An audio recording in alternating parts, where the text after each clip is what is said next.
Bom dia a todos. Estamos iniciando aqui o nosso sexto vídeo sobre os procedimentos de manutenção preventiva e corretiva da sonda Zexo. Nesse vídeo, nós vamos falar um pouco de boas práticas gerais, né, sobre a calibração dos sensores, né? Nada muito específico do sensor de condutividade ou pH, algo mais geral que vale para todos os tipos de sensores. A nossa sequência, né, de calibração começa sempre pela condutividade, depois por pH, depois turbidez e o último, o oxigênio dissolvido, né, e a profundidade quando também for realizado. O porquê dessa sequência, né, que são os parâmetros que são mais suscetíveis à contaminação. Então a gente começa com o mais suscetível, pegando a sonda limpa e vai indo para os outros que são menos suscetíveis a esse tipo de contaminação, tá? Algumas informações são importantes que sejam colocadas durante o processo de calibração, isso também vale para qualquer sensor, tá? Entre elas, de fabricação, o fabricante, data de validade. E o Alessandro vai mostrar um pouquinho como que faz essa inserção no software, tá? É muito importante para a gente ter esse rastreio das calibrações, porque se tiver algum tipo com o lote da calibração, do padrão de calibração, a gente pode rastrear e saber que aqueles valores lá medidos podem ter algum tipo de viés. Então, o Alessandro vai mostrar dali do software como que a gente faz essa inserção do lote, as informações dos padrões de calibração. Com você aí, Alessandro. Beleza? Então aqui a gente está já na parte de calibração, tá? Aqui já tem todos os sensores que o Ricardo já mencionou e a gente vai começar pela condutividade, tá? A gente dá um duplo clique aqui, tá? A gente vai na parte aqui de calibrar, tá? Tá? E aqui embaixo a gente vai ter aqui já, ó, onde a gente vai colocar o nome, né, da solução que está sendo usada, né, o lote, né, e a data. Lembrando que aqui embaixo, em avançado, tá, se o seu tiver desabilitado, ela vai aparecer desse jeito. Então, você precisa ir aqui em avançado e habilitar, tá, para que você possa colocar as informações necessárias para qualquer eventualidade de um rastreamento, como o Ricardo mencionou. Aí, Alessandro, se quiser mostrar na tela, isso, exatamente, as informações, né, da onde que a gente tira o lote, esse tipo de coisa. Então, aqui a gente está com a solução de condutividade específica, né? De 10 microsiemens, tá? E no rótulo dela aqui, a gente vai ver aqui, né, o nome da solução, ok? Condutividade, né? O lote, NN aqui, vai ter uma sequência de números. E a data, né? No caso aqui, a minha data aqui, a validade dela é 2/10/2020, tá? Então, com essas informações aqui, eu sei a última calibração do meu sensor e a solução e o lote da solução que foi calibrado o sensor de condutividade. Ok?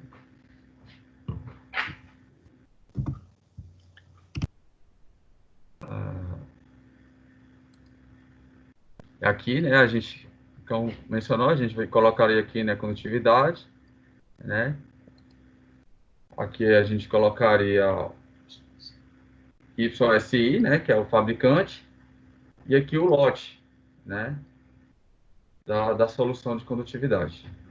Caso você quer colocar mais alguma observação?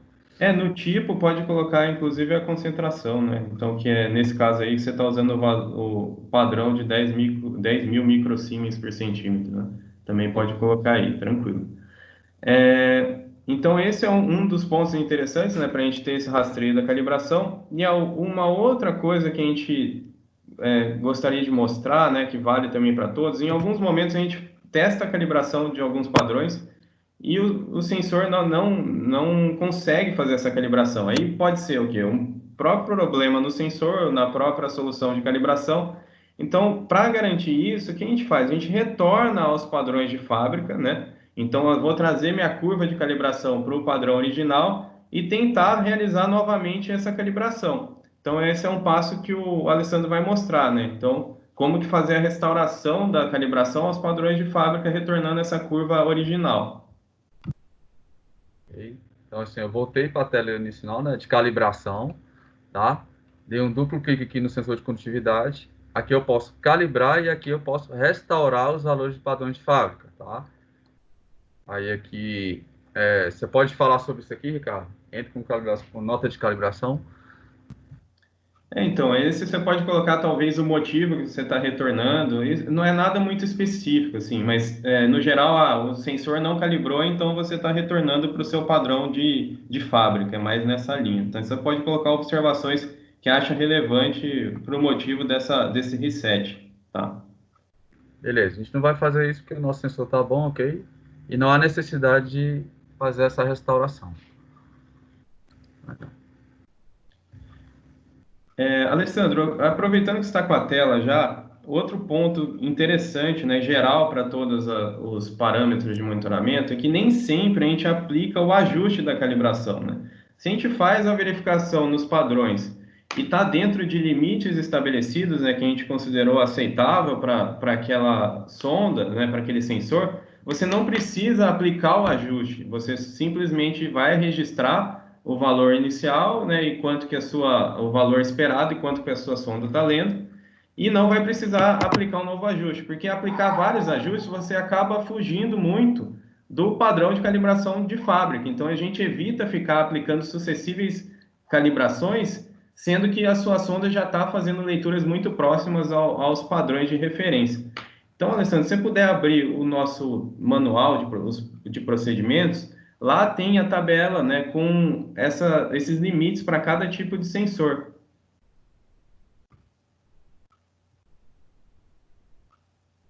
É exatamente esse, está disponível inclusive no FTP.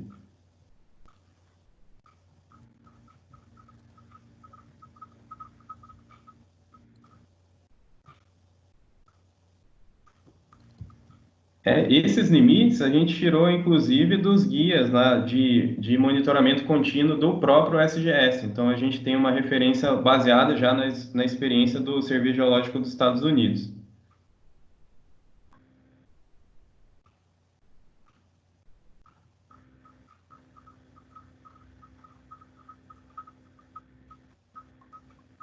Essa tabela mesmo, né? Então, para cada parâmetro de monitoramento, a gente tem um limite, né? A condutividade específica, né?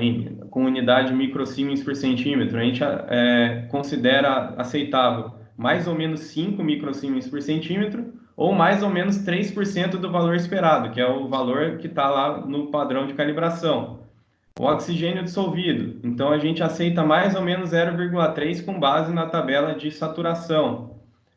O pH, mais ou menos 0,2. Então, se eu estiver trabalhando com um padrão de pH 4, eu aceito entre 3,8 e 4,2. E a turbidez eu aceito mais ou menos meio NTU ou 5% também do valor esperado, aí o que for maior. Tá? Então, que embaixo a gente tem a referência, né, do guia lá de procedimentos padrões do SGS, e a gente adota isso também. Então, se eu estiver dentro dessa faixa, eu estou fazendo uma leitura, por exemplo, de condutividade com um padrão de 10.000 e eu estou ali lendo 10.003, eu não vou precisar aplicar o meu ajuste. Tá? Então, eu considero isso satisfatório e fica mais como uma verificação. Não tenho essa fase final da calibração, que é o ajuste. Agora a gente também vai mostrar os aspectos mais físicos, né? E já não precisa mais do software, do computador, a gente vai mostrar mais os aspectos físicos gerais, né, para a calibração da sonda EXO. Então vamos mostrar os volumes de solução necessário, alguns casos, mostrar a marcação, né, a quantidade de padrão, né, de solução necessária para calibrar. Agora o Alessandro ele vai seguir mais com a sonda mesmo, manual. Ok, Ricardo.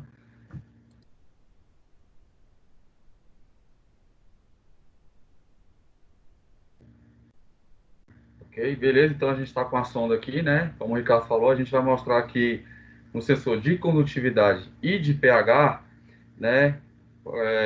Como a gente pode estar calibrando esses dois sensores, né? E estar utilizando a solução de uma forma correta, tá? No nosso copo, ele vem duas marcações, ok? E geralmente a gente vai usar essa primeira marcação aqui, tá? Primeira marcação de baixo aqui para estar colocando as soluções. Isso se a gente utilizar, né? Utilizando esse copo aqui, né? O copo de proteção da sonda, tá? Uma outra forma da gente fazer e diminuir a quantidade de solução é retirando esse copo, ok? Retirando o copo de proteção da sonda, tá? A gente vai fazer isso. E daí, ao invés da gente colocar aqui na linha, na primeira linha aqui de baixo, aqui, o tanto de solução, eu posso diminuir a quantidade de solução, ok? Ó. Eu posso diminuir a quantidade de solução, tá? E aí eu não vou mais utilizar o copo de proteção, só o copo de calibração, ok? E daí eu vou colocar ele aqui, e aqui, na rosca, ela tá solta, então eu consigo deixar os meus sensores mais abaixo, tá? Tendo o devido cuidado para não bater os sensores no fundo, tá? Eles podem até estar encostados no fundo, tá? Mas o cuidado é não bater os sensores no fundo, porque eles são sensíveis, né? E caros. Mas aqui no meu caso eu não vou deixar bater no fundo. E aqui na rosca eu posso ir apertando, ó. Daí ele já está de uma forma segura aqui. Ela pode calibrar aqui, juntamente aqui no meu suporte, ok? Então ela vai estar aqui no suporte parada e não vai ter nenhuma interrupção de eu estar balançando a sonda ou segurando a sonda, né? O ideal é você estar calibrando isso justamente no suporte da sonda, ok? Mais alguma coisa, Ricardo, que você queira acrescentar aqui? E lembrando que essa artimanha, né, a gente dizendo assim, para reduzir o volume, vale para os sensores de pH e condutividade. Aí já para turbidez e oxigênio, a gente tem que trabalhar com o copo de proteção. E aí o Alessandro pode mostrar um pouquinho mais qual que vai ser esse volume, né, utilizado ao uso desse copo de proteção.